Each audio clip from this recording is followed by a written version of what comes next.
come home. I'm gonna make you wish that you'd stayed gone.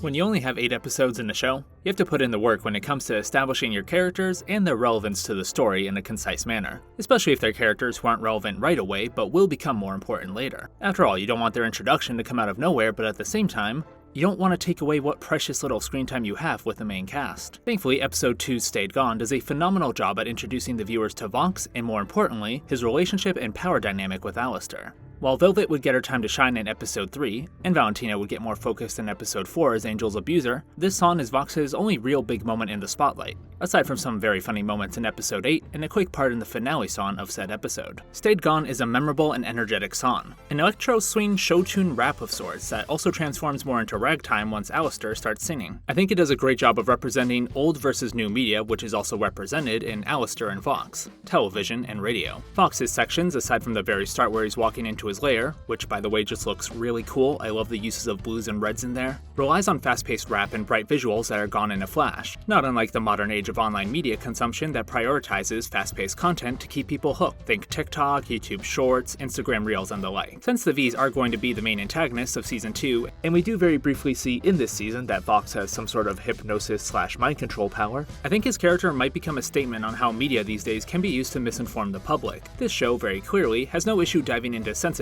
or relevant topics, and I think media manipulation just makes sense with Vox, especially when one of his partners is Velvet, who is meant to be an influencer of sorts. Maybe her character will be made to show the truth behind many of the picturesque and glorified lives influencers live. Whereas Val, I mean, you don't have to think too hard about what he's about, but I'll get to him when we talk about Poison. Vox's breakneck pace in the song, however, is broken when Alistair starts taking over and singing in ragtime. Not only is this just a fun contrast for how the song's been up to this point, but Alistair's slower paced singing, along with relatively tame visuals, is meant to directly oppose Vox's segment of the song. It's a representation of older media, before stuff like Vine and TikTok really changed the game on how people consume content online. This goes on with Vox interjecting and desperately trying to bring people's attention back to him, which is represented in a really fun way as Vox tries to squash Alistair's side of the screen, until Alistair pushes him over the edge by telling everyone that Vox tried to recruit him, causing Vox to freak out and cause a mass blackout. The song ends with Alistair gloating and beginning to show his full demon form, radio dial eyes and all, as Vox has to accept his defeat. In just under 3 minutes, we learn that Vox hates Alistair, how Vox gains the attention of the masses through his charming personality and creative visual flair with his broadcasts, how despite feeling superior to Alistair and representing a medium that's more relevant than radio, television, he still holds no power over Alistair's influence with the masses,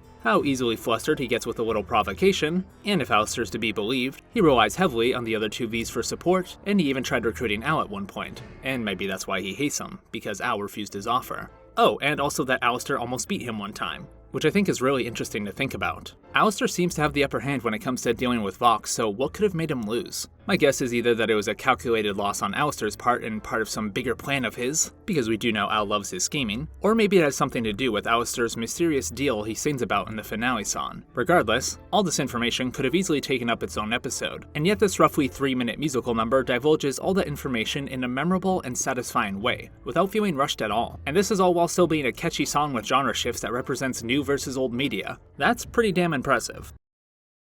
Let's begin. I'm gonna make you wish that I'd stay.